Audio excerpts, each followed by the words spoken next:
Hi and welcome. Yes, we're live. Good. I keep changing the layout of Facebook Live, so sometimes I'm not sure when it's live or not. So let's jump in. Hi, welcome to Messages from the Masculine number 61. Are you suffering from the all the good ones are taken syndrome? This was inspired by a conversation earlier, and I'll get to the content in a moment because I need to give you the introduction of who I am and what I'm about if this is the first time you're watching my Facebook Live, or if you're watching it on YouTube on my video there. Or here, depending you look, yeah. So, my name is Barry Selby. I am known as the Love Doctor and also a relationship attraction expert for my strong, successful female clients. I am a passionate champion for the divine feminine, and I do a lot of talks about feminine leadership and women finding balance in love, life, and business. So, this one, and I like seeing people come into my broadcast. By the way, if you're watching this on YouTube, I may be commenting on people who appear in the Facebook Live where this started. So it's nice to see people showing up here, which is grateful. If you have any questions, please put them in, and if I see them during the broadcast, I'll respond, and if I see them after the broadcast, I will answer them in the comments as well. So, topic at hand today is in the area of dating and relationships, and in the particular conversation I was having with this woman, she basically, what's what I'm looking for? Expressed, not the right word, but she basically, without saying it, told me what her challenge was. So my, say this, my recognition was of what was going on is this programming that many of us have. So it's not just her. It's true that, in fact, this applies to men and women, but in the case of women, because they're most of my clients, I tend to hear a lot from them. And so what women have said to me in more than one instance, in more than one way, is all the good ones are taken. And they're using that as an excuse to feel lonely and also to almost give up on having what they want. And that, brutally honestly, is a false approach. It's an errant approach, really.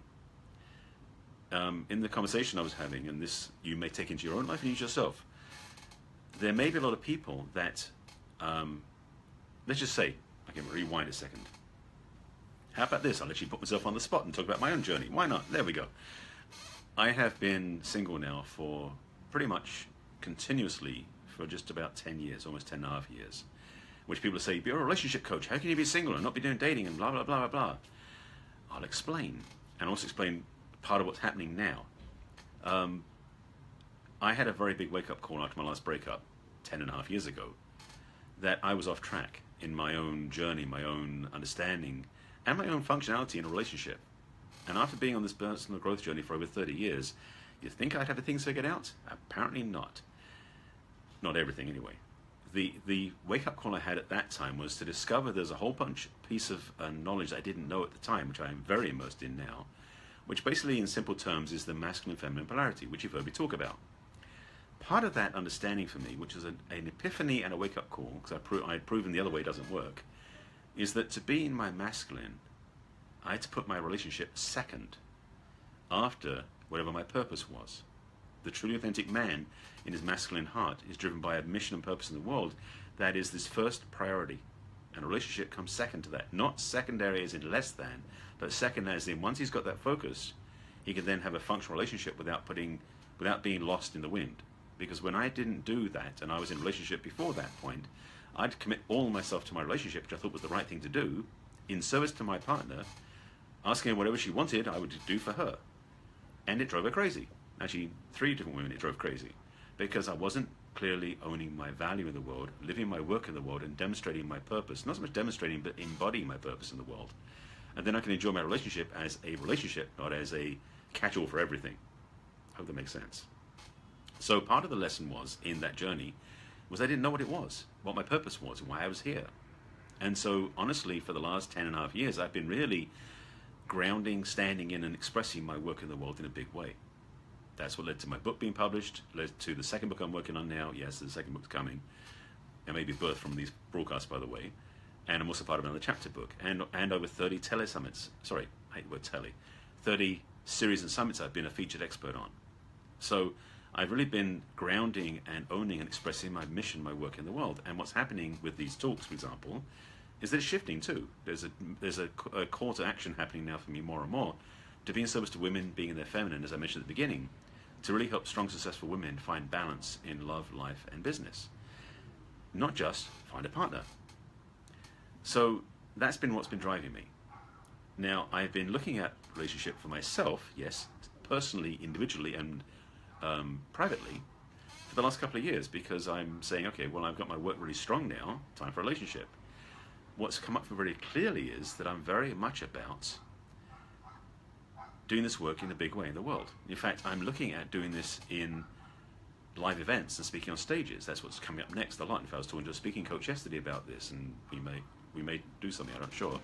But what I've become clear about is doing this work is something that I can do solo, but I don't want to. What's come up for me is really that I'm looking for a partner. Now, this is going to I'm going to get back to the title of this topic, so bear with me. I'm just going off this tangent to explain my position right now.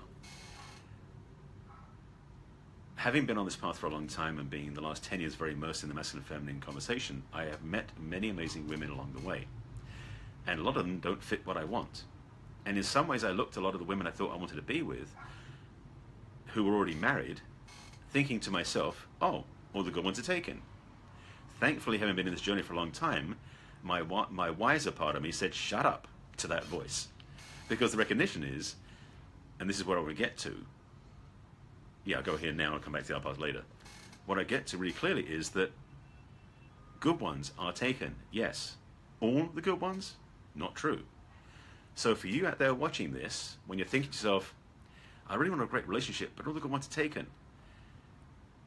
What my voice said to me, shut up. That's not true.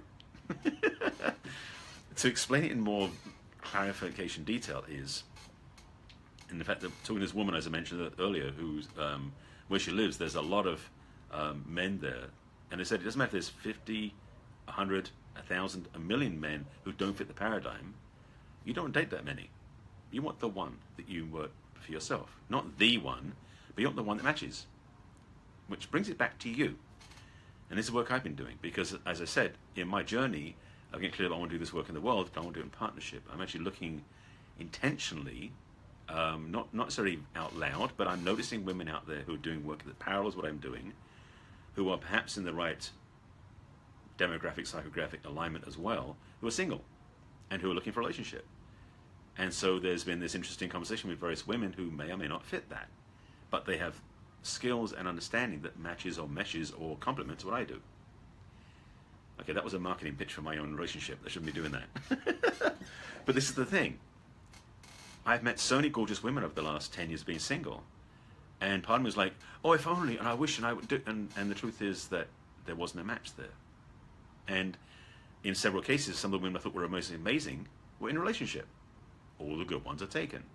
That was kind of the, I wouldn't say a mantra, thankfully, but a repeat tape that was playing at times. And so I said, no, we're not doing that. So what I want to say to you ladies out there, because most of my audience is women, I know there's men watching this too, but most of the women who are watching this, I want to say this to you. There are good ones that are taken. That's a model for you to know that good guys are out there that would be in a relationship. Use that as a model for what you want, not a, oh crap, I can't have that because they're taken. I hope you get that point. I'll say it again in a different way. When you see the man you want in an amazing relationship with an amazing woman, don't judge it as saying, oh, he's already taken. Look at it as saying, see, there are men out there like that who have amazing partners, just like me. Meaning that you can claim it and own it for yourself and change the programming that you've been running automatically in the back of your head, saying all the good ones are taken, saying that the good one's looking for me, or something like that. So you can change your programming. And for ladies particularly watching this, I want to say this again, as I've said in other recordings. You have the power to attract what you want. And this is part of the work I do with my clients to help them get in their feminine, is to really own and